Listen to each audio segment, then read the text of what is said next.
Hello, this is AstroKrys from CodaQueenAstrology, and today's video is going to be on Frida Kahlo's natal chart. She is my favorite, one of my favorite artists, and in honor of her birthday, plus I was called to do this chart. I'm going to be discussing her natal chart. I'm also going to be doing a synastry chart between her and Diego, but that's going to be at a later date. So if you like this video, don't forget to subscribe, hit that notification bell, and let me know if there's any other artists that you'd like a natal chart analysis so we can get that done. Okay, so let's start with Frida Kahlo's sun. So she was born on July the 6th, 1907, and today's July 6th, 2021. So happy birthday and happy solar return to her. So I am going to be analyzing her chart first, then we'll go into her solar return and most likely the reason why I was called to analyze her chart. So she has her Sun conjunct Neptune in the 12th house, along with Jupiter and the North Node in the 12th house. So she has a Cancer stellium in the 12th house. She is also a Leo rising, and she has Mercury in Leo as well. And her moon is in Taurus, right conjunct the MC, and it's an exalted moon.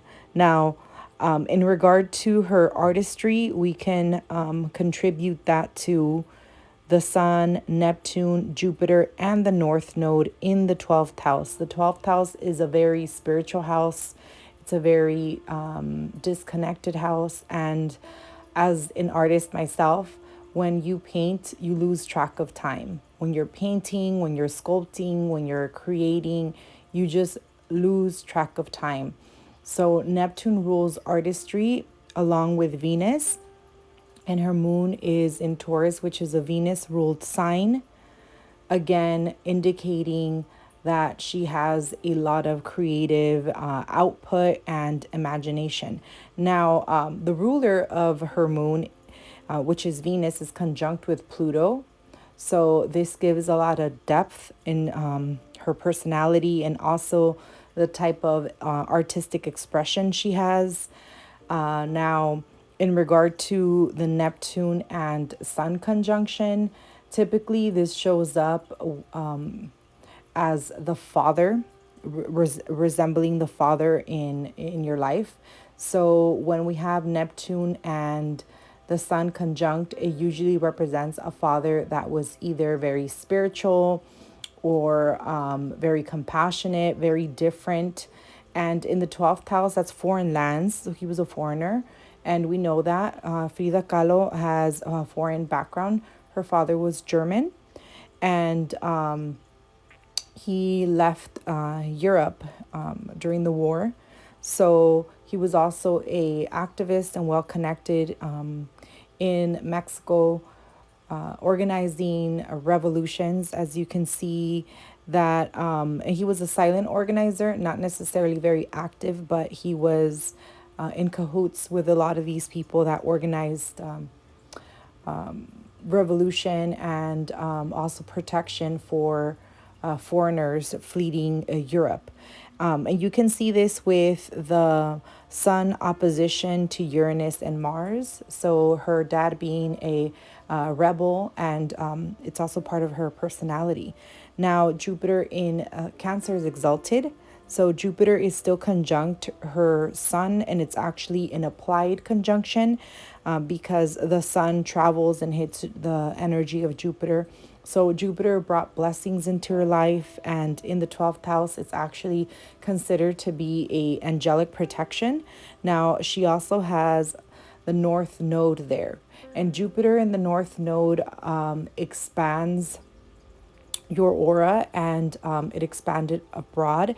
And this is why she continues and will continue to make headlines throughout years and years to come because of her imprint in the world, which was her artistic legacy. Now, her art is very specific to a certain genre, and not all are fond of her art, but I'm absolutely in love with everything she's painted, from the more surrealist, different type of art to the casual fruit painting that she did. So I just love all her art and all the richness. And, you know, a painting has 1,000 words, and I can tell that all her paintings just, every single time I look at a new one, it just gives me more information. It's like downloading information. I feel like her paintings were connected to the other realm where she was communicating with compassion, with nurturing, and also with pain. Everything that she's gone through. Now, she's known as a surrealist and indigenous art, magic realism art, and also a primitivism art. Yes, and I completely fell in love with her. Now, this is the partner, her lifelong partner that she had, Mr. Diego Rivera, another painter, which I will talk about their synastry and the reason why they had such an intense passion. But in regard to Frida's chart, she has she has Venus and Pluto conjunct. And Venus and Pluto conjunct, people that have this combination are very quite intense in regard to their love language and their love style. So they love with such passion. Now, it is in the sign of Gemini, which is more mental. So that's the main thing that, the main reason she actually fell in love with Diego. It wasn't necessarily his looks, it was his mentality, it was his passion, it was his art. So she saw outside the box. She wasn't necessarily looking at physique. And she also felt his power. So Venus conjunct Pluto can bring very painful experiences in relationships, but also very powerful unions.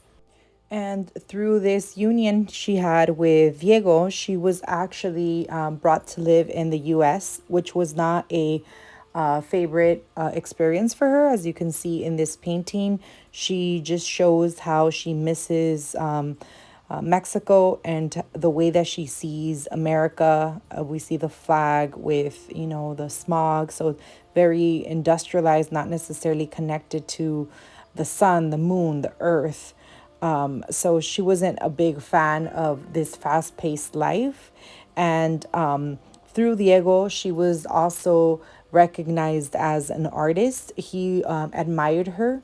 He admired her art and pushed her to develop her skills more and more. He mentored her until, you know, she developed her own style. Their styles are not the same, some similarities, but not the same type of style. She became a leader. As you can see, she has a Leo rising. So in her era, women were not necessarily independent and able to take care of themselves and create their own wealth. So she actually did that for herself. With that Leo rising, she was able to rise above the normalistic standards back then. And she also has Mercury in Leo, which Mercury rules the hands, and her Mercury and Venus make a aspect via house. So not necessarily a sextile, an exact sextile, but it's from Gemini to Leo. It's a house aspect. And that also assisted her with her dexterity and her expression of art.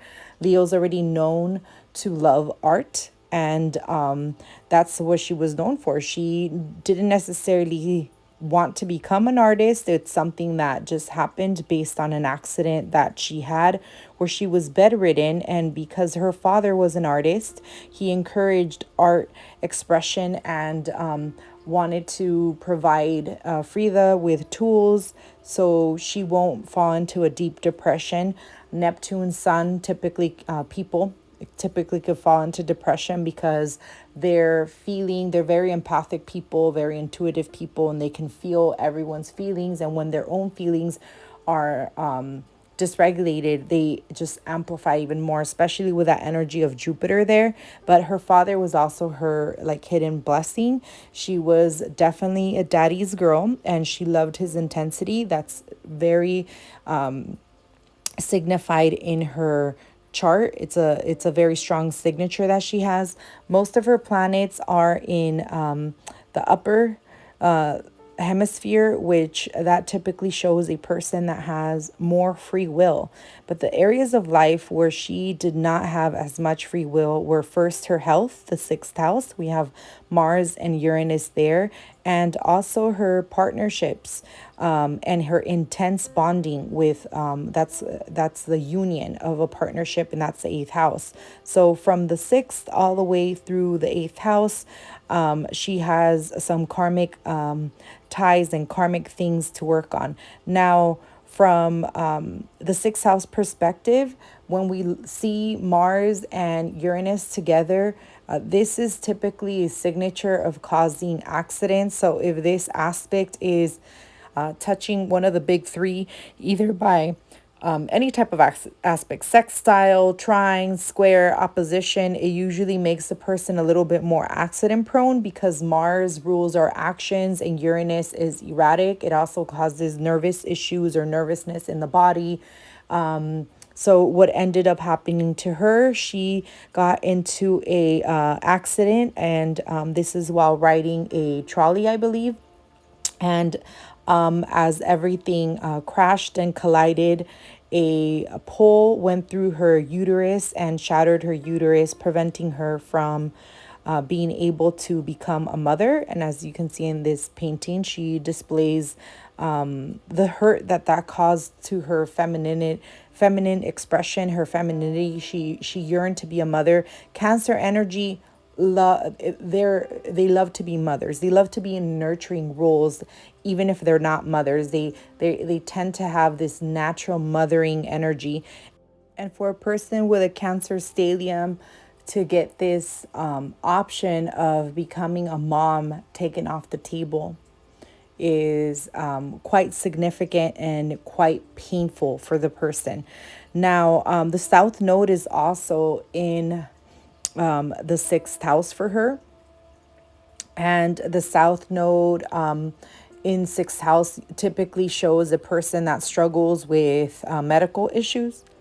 And Mars and Uranus there, not necessarily assisting later on in her life. She died at a very young age, but later on in her life, she was having a lot of muscle issues and bodily issues because of the accident that she endured. Now, this also made her a fighter and a seeker of truth, and very outspoken.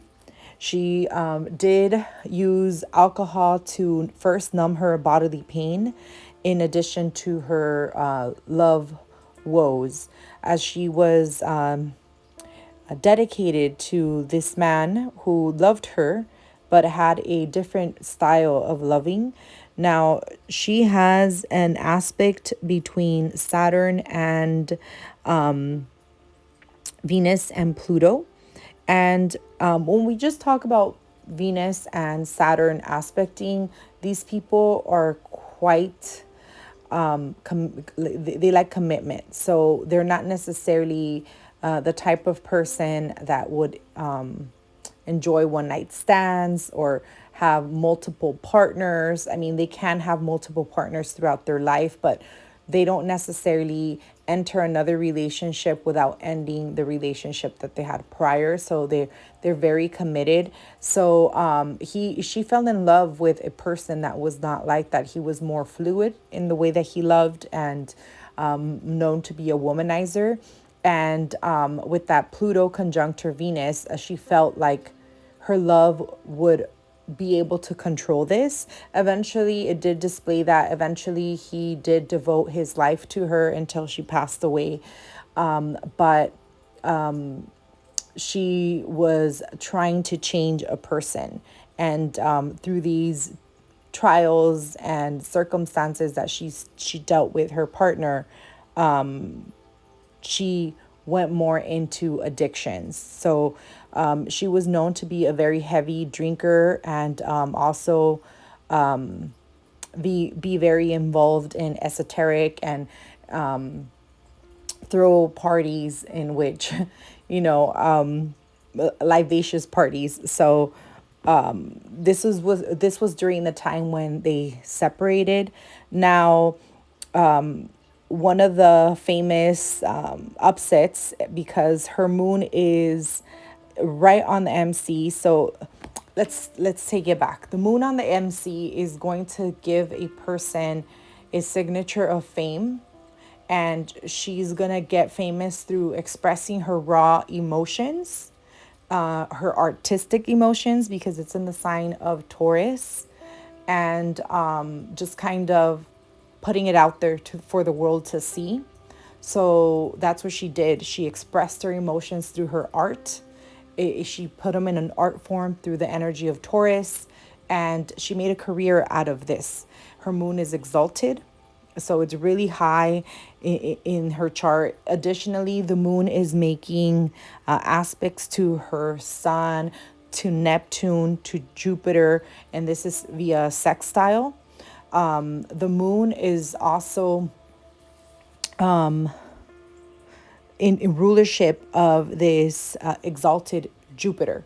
So they're both working together for her in regard to fame, in regard to career, in regard to art just kind of being pushed at her, and her developing her art through this accident. That was more in the stars. That was something that was written for her. It wasn't necessarily something she sought direction or wanted to develop, but again, pushed by the father, assisted by the father. Grew up with in a family with the parents together, but her pain came from her sister eventually having an affair with her lover. And Frida's third house, which rules siblings, is in the sign of Libra, and the ruler of Libra is Venus in the 11th house, and her sister was her best friend. They were very close, so it was a very painful betrayal. But because of that Saturn aspect, she was able to overcome this pain, not necessarily immediately, but at the end of their life, the sister had a karmic debt to take care of Frida, and she actually lived with Frida and Diego, because Frida married, they divorced, and they got married again. So another signature of karmic relationship. So he devoted the rest of his life to technically Frida's life, to take care of her, and so did her sister. So if we look at her seventh house, it's in the sign of Aquarius, and that is where she had Chiron. Now, Chiron is where we have a wounded healing. It's something where we need to heal, but it's a very painful wound. And for her, it was in the sign of Aquarius, which is in relationships, is a relationship ruler. So the type of men that would bring these wounds to her would be an intellectual man, which is the man she was attracted to. And that brought her lots of pain and lots of trials and issues in her life. Now, she was able to overcome these wounds. She was able to forgive, because Chiron there can forgive, but it also brings late satisfaction in partnership. Now, when she first got married to Diego, she was representing the seventh house. And then after, when they got divorced and they remarried again, then Diego actually goes into her ninth house, because that's the second marriage for her, and that's ruled by Mars. So again, Mars in the sixth house, someone that needed to take care of her. So when she married her the second time around, it was first because he really did truly love her, but also because he knew that she was a kind woman, a good woman, and she needed care. At the end of her life, she needed someone to take care of her, how she tried to take care of him for so many years. So again, lots of back and forth and debt and karma. Now, Saturn typically in the eighth house can bring a long life, and she did not have a long life. So when I was analyzing her chart, I was wondering, how come this worked backward for her? And Saturn is in the sign of Pisces, and she did drink a lot. So most likely her health, her deteriorating health, was due to her habits, because she wasn't just drinking, she was drinking and smoking. So that affected her body, which then in turn caused her life expectancy to go or to deteriorate, to go down, because of the fact of her habits. Now she does have a nervous energy, because Uranus in the sixth house gives someone with lots of energy, eccentric, a different type of job too, not necessarily an 8 to 5 or factory job. She has that rebellion signature, and she really rebelled through her art. Like, I'm so fascinated with her art. And I'm also fascinated with people, and how even after passing away, they still make headlines. And this is because they have prominent charts. And she is one that has a very strong chart, that Leo rising, that stellium in the sign of Cancer, and it's in the 12th house, which makes it worldly, because the 12th house is foreign lands and crossing water barriers, just going everywhere. It's the sign. So the 12th house rules Pisces, and or pertains to Pisces, and it's that sign where everything comes to one, right? So it's the end of everything, the end of all. So we go back to that water form that just engulfs everything. And her having Neptune there in the 12th, which is the natural ruler of the 12th house. And she has Jupiter in the 12th, the natural ruler of the 12th. And then she has Rahu there, the north node there, in the 12th house, leading that direction, where she's going to make headlines even when she passes, even when she's no longer on earth. Her chart, her legacy, through her art, through her creativity, because she had no formal training, through just her natural creative expression, is going to be leaving an imprint. Her art also used a lot of moon and sun symbology, and the ruler of her sun sign, the Cancer, is the moon, which is in Taurus and it's exalted. And it's also ruling the ascendant, because the sun rules the ascendant, that's Leo. So that moon, that exalted moon in the 10th house, really assisted her in reaching really high in regard to her career, her painting career, her artistic expression. And that was through showing her vulnerability, through her love challenges, and also expressing great passion with that energy of Pluto conjunct her Venus, and also Uranus conjunct her Mars, expressing a different type of art, not necessarily fine art, being one of the pioneers in this surrealism movement. So, yeah, this was fun. I really enjoyed analyzing her chart.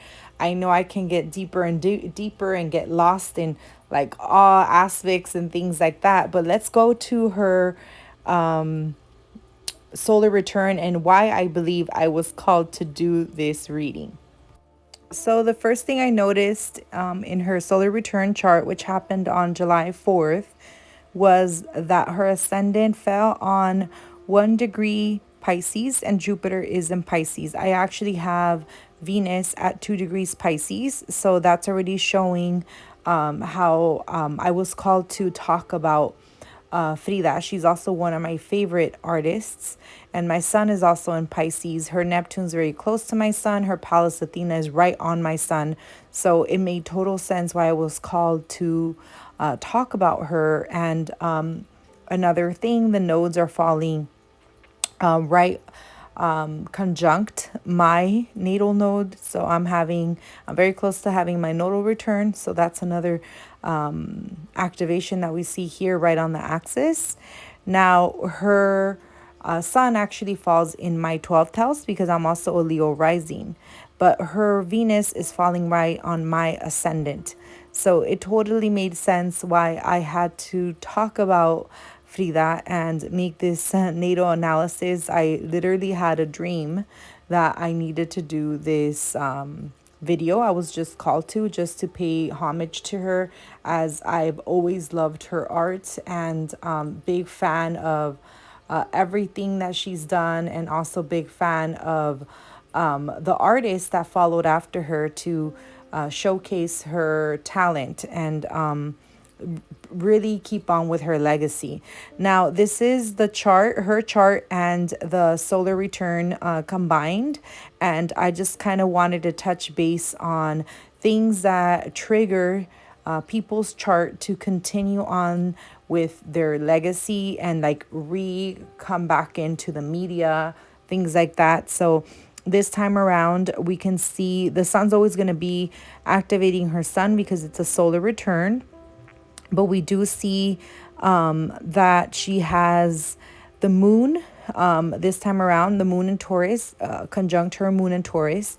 And Uranus is very prominent in this chart. So we see Uranus in the 10th. So she's actually going to be making quite a bit of headlines for some time, most likely in the next years, because Uranus is transiting her 10th house and she's going to increase in popularity. There's also an activation to her south node from Pluto. So Pluto is getting close to her south node. Pluto's actually been hanging around with her south node for about 2 years or so reactivating her again. And the other thing that I saw was that Saturn is activating her Chiron. Now, Saturn is going to make an exact conjunction to her natal Chiron next year. And this is going to be, again, resurfacing her story. She had a very public love story. Everyone in the industry and media knew exactly how painful this love story was for her. And you can really see it here being highlighted. In her chart, she also has a Uranus-Mars conjunction, which I talked extensively about that energy being rebellious and eccentric, anarchist. But they start a new cycle. So she carries that new, fresh energy of the Uranus and Mars archetype, which is about breaking barriers.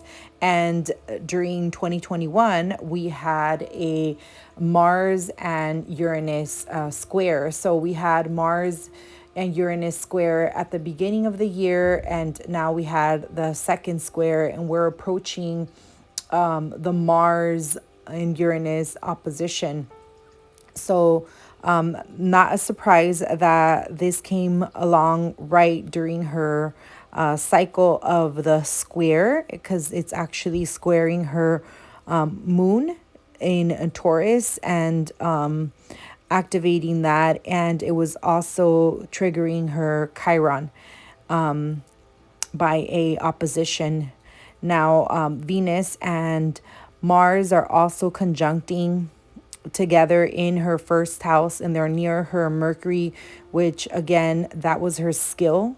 It was how she was able to express her artistic abilities through painting, and she used her dexterity, which is her hands. So that Mercury also in Leo also being activated there. And then we have transiting Mercury activating her natal Venus and Pluto. So lots of activation for her chart, lots of things going on. And because of her chart, the way her chart is laid out, this is her unique signature. She has most of her planets visible, so they're not underneath. Her problematic planet, which was Mars, was in the 6th house, and we discussed why that was so problematic and how it caused her health issues. But most of her other planets were on top. Now, the 12th house is also a very problematic house, but She left a very beautiful legacy and she's admired around the world. She's one of the greatest artists that existed, in my opinion. So thank you so much, Frida, for everything, for how you changed my life, the passion you gave me through your work, and thank you. I truly enjoyed analyzing Frida Kahlo's chart. And if you guys like this video, don't forget to subscribe, hit that notification bell, comment below. Let me know if you want me to talk about any other artist.